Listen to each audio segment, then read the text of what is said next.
జై శ్రీమన్నారాయణ.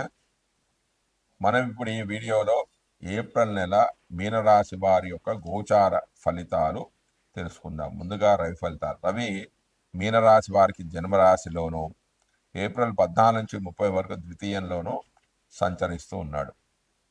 జన్మరాశిలో సంచరించే రవి వలన శరీరం అంతా బాధలకు గురి కావడం, మనసులో వివిధ రకాల ఆలోచనలు, అకాల భోజనము, బంధుమిత్రులతో విరోధాలు ఏర్పడడం, త్వరగా అలసిపోవడం, ధన నష్టము, కోపము, ఆందోళన, రోగాలకు గురి కావడం, నేత్ర సమస్యలు రావడం వంటివి జరుగుతాయి. రవి ఈ రాశి వారికి తామ్రమూర్తిగా ఉండడం చేత అందులో 70% అశుభ ఫలితాలు అనేవి గోచరిస్తాయి. ఇక తర్వాత ఏప్రిల్ 14 నుంచి 30 వరకు ద్వితీయంలో రవి సంచారం వల్ల అపార్థాలు, తగాదాలు, మిత్రులతో వైరము, బంధువులతో గొడవలు, ధన వ్యయము, కుటుంబ సభ్యులతో సఖ్యత లేకపోవడం, వాగ్దోషాలు ఏర్పడడం వంటి జరుగుతాయి. మీనరాశి వారికి రవి లోహమూర్తిగా ఉండడం చేత ఈ చెడు ఫలితాల్లో కేవలం ఒక 50% మాత్రమే జరిగే అవకాశాలు అనేవి ఉన్నాయి. దాని తర్వాత కుజుడు యొక్క ఫలితాలు. మీనరాశి వారికి కుజుడు పంచమ స్థానంలో స్థితి చెంది ఉన్నాడు. 5వ రాశిలో సంచరించే కుజుడి వల్ల శరీరంలో రోగాలు ప్రబలడము, పాప పనులు చేయడము, శత్రు బాధలు, అతి కోపము, పుత్రులతో విరోధాలు ఏర్పడడం, సంతానం వల్ల మనస్తాపము, శారీరక బలహీనత ఏర్పడడం, ఆలోచన సరళి సరిగా లేకపోవడము, మానసిక ఒత్తిడి, విద్యా విషయాల్లో ఆటంకాలు, చికాకులు వంటివి జరుగుతాయి. ఇందులో 70% ఫలితాలు మాత్రమే జరిగే అవకాశం ఉంది. కారణం ఏంటంటే ఈ రాశి వారి కుజుడు తామ్రమూర్తిగా ఉండడం చేత. మీనరాశి వారికి బుధుడు జన్మరాశిలో సంచరిస్తూ ఉన్నాడు. బుధుడు జన్మరాశిలో సంచరించే కాలంలో మానసిక వైకల్యము, బంధువులతో తగాదాలు ఏర్పడడం, అకాల భోజనము, తగాదాలు, దుర్మార్గుల సహవాసము, శత్రువృద్ధి, చంచలత్వము, బంధువులతో ఇబ్బందులు, ధన నష్టం వంటి ఫలితాలు కలుగుతాయి. ఇంతేకాకుండా కటువైన భాషణ, మానసికమైన ఒత్తిడి, దుష్ట జన సాంగత్యము, దురాలోచనలు వంటి ఫలితాలు జరుగుతాయి.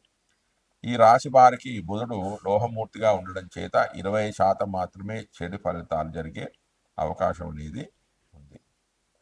తర్వాత గురుడు యొక్క ఫలితాలు. మీనరాశి వారి గురుడు తృతీయంలో సంచరిస్తూ ఉన్నాడు. తృతీయంలో సంచరించే గురుడి వలన విశేషమైన శ్రమకు గురి కావడం, బంధువులతో విరోధాలు ఏర్పడడం, దారిద్రము, శారీరక బాధలు, అందరితో గొడవలు, ఉద్యోగ స్థానంలో చికాకులు, తగవులు, కార్యనాశము, వృధా ప్రయాణాలు, అధికార నష్టం, స్థానచలనము, వ్యాపారంలో అవరోధాలు అనేవి ఏర్పడతాయి. తర్వాత శుక్రుడి యొక్క ఫలితాలు. మీనరాశి వారికి శుక్రుడు జన్మరాశిలో సంచరిస్తూ ఉన్నాడు. శుక్రుడు జన్మరాశిలో ఉన్నప్పుడు ధనలాభము, మన సౌఖ్యము, పరస్త్రీలతో సుఖపడుట, చేసే పనుల ద్వారా ధనలాభము, సంతాన వస్తు వస్త్రలాభము, సుఖాలు, విద్యావృద్ధి, అనుకున్న పనులు పూర్తి కావడం, సుఖవంతమైన వైవాహిక జీవితం, వాహనాలు, గృహాలు లభ్యమవుతాయి. ఈ రాశి వారి శుక్రుడు లోహమూర్తిగా ఉండడం చేత ఇందులో కేవలం 20% మాత్రమే చెడు ఫలితాలు అనేవి కలిగే అవకాశం అనేది ఉంది. తర్వాత శని యొక్క ఫలితాలు. మీనరాశి వారికి శని జన్మ రాశిలో సంచరిస్తూ ఉన్నాడు. యాదృష్టం క్రియతే కర్మ తాదృష్టం భుజతే ఫలం, యాదృష్టం వ్యాప్తే బీజం తాదృష్టం ప్రాప్యతే ఫలం. మనము ఏ బీజాన్ని నాటుతామో ఆ సంబంధమే ఫలమే ఆ చిట్టులో కనిపించే విధంగా మనం అనుసరించిన కర్మానుసారం ఫలితాలు అనేవి నిర్ణయించబడతాయి. గోచార గ్రహాల్లో మిగిలిన గ్రహాల కంటే గురువు, రాహు, కేతువులు, శనులు మెల్లగా నడిచేవారు కావడంతో వీరిచ్చే ఫలితాలు ఆ వ్యక్తిపై మెల్లగా ప్రభావితమై దీర్ఘకాలం అనేవి ఉంటాయి. ప్రత్యేకించి శని సంచారం వ్యక్తిగత జాతకాలపై విశేష ప్రభావాన్ని చూపిస్తుంటుంది. ఈ ప్రభావం అందరికీ ఒకేలా ఉంటుందని చెప్పలేము. సూర్యపుత్రుడైన శని చంద్రలగ్నాతో 1, 2, 4, 7, 8, 12 స్థానాల్లో ఉండే కాలం పరీక్షా కాలం అని చెప్పవచ్చు. శని ప్రతి రాశిలో 30 నెలల కాలం లేదా 30 నెలల కాలం అంటే 2.5 సంవత్సరాల కాలం ఉండడంతో అన్నీ మెల్లగా సాగుతూ ఉంటాయి. ప్రత్యేకించి శని చంద్రలగ్నాలు 12, 1, 2 స్థానాల్లో ఉన్నప్పుడు ఏలనాటి శని అనే పేరుతో పిలుస్తారు. శని విశేష దృష్టి కారణంగా ఒకే సమయంలో అనేక భావాలపై ఈ ప్రభావం ఉండడంతో కాలు చెయ్యి ఆడంతగా కంగారు పడతారు. మొత్తం 7.5 సంవత్సరాలు ఇలాగే ఉంటుందా అంటే ఖచ్చితంగా ఉండదు అనే చెప్పవచ్చు. అయితే చెడు గుర్తున్నట్టుగా మంచి అనేది గుర్తుండదు. కేవలం చెడు మాత్రమే తలుచుకుంటూ ఉంటాం. శని దోషాలు ఎన్నిసార్లు వస్తూ ఉంటాయి. పుట్టినప్పుడు శని ఉన్న స్థితిని అనుసరించి ఏర్పడుతూ ఉంటుంది.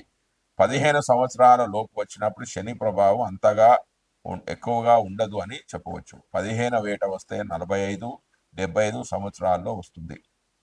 పుట్టుకతోనే ఏళ్నాటి శని ఉంటే దీర్ఘాయు కల వారికి 4 సార్లు కూడా వస్తుంది.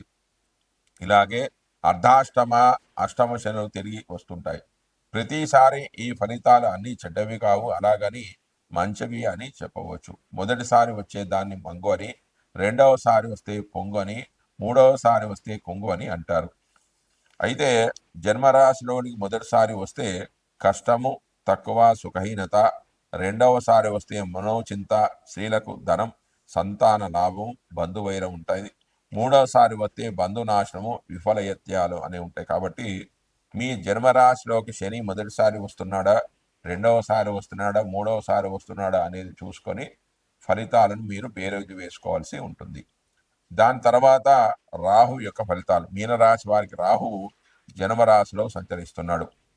రాహువు జన్మరాశిలో సంచరిస్తున్నప్పుడు భార్యాపుత్రులతో విరోధాలు ఏర్పడతాయి.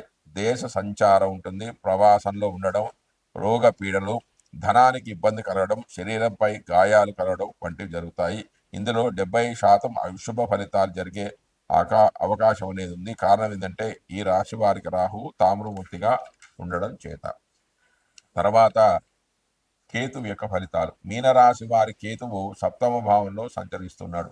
7వ ఇంట సంచరించే కేతు వల్ల వ్యాపారంలో సమస్యలు, నష్టాలు కలగడం, కుటుంబ సభ్యుల నుండి ఎడబాటు కలగడం, స్థానచలనము, కలత్రంతో గొడవలు, ఉద్యోగ పతనము, కోర్టు కేసుల్లో ఓటమి కలగడము వంటి చెడు ఫలితాలు కలుగుతాయి. వీటిలో 70% అశుభ ఫలితాలు గోచరిస్తాయి. కారణం ఏంటంటే ఈ రాశి వారి కేతువు తామ్రవృత్తిగా ఉండడం చేత. జై శ్రీమన్నారాయణ.